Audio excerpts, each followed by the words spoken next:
ایک بڑھیا کے گھر میں پانی کے لیے 2 مٹکے تھے جنہیں وہ روزانہ ایک لکڑی پر باندھ کر اپنے کندھے پر رکھتی اور نہر سے پانی بھر کر گھر لاتی۔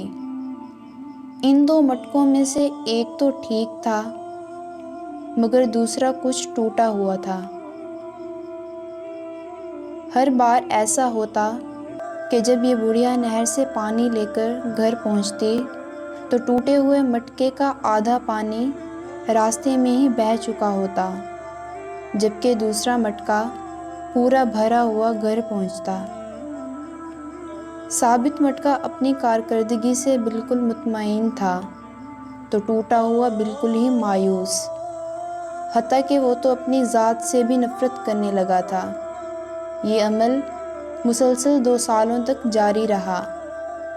پھر ایک دن اس مایوس گدھے نے بڑھیا سے کہا، میں اپنی اس معذوری کی وجہ سے شرمندہ ہوں کہ جو پانی تم اتنی محنت سے بھر کر اتنی دور سے لاتی ہو اس میں سے کافی سارا صرف میرے ٹوٹا ہوا ہونے کی وجہ سے گھر پہنچتے پہنچتے راستے میں ہی گر جاتا ہے۔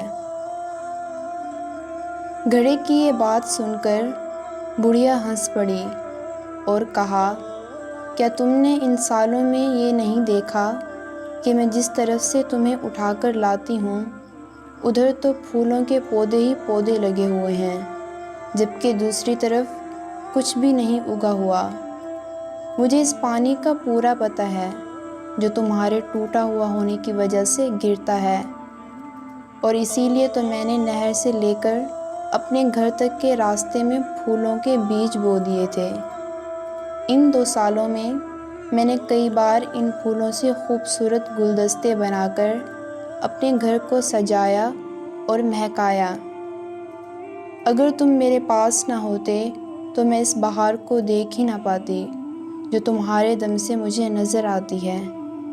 ہم میں سے ہر شخص میں کوئی نہ کوئی خامی اور ہم سب میں کوئی نہ کوئی عیب ہے، پھر کیوں نہ ہم اپنے ان عیبوں کے ساتھ ایک دوسرے کی خامیوں اور خوبیوں کو ملا کر اپنی اپنی زندگیوں سے بھرپور لطف اٹھائیں۔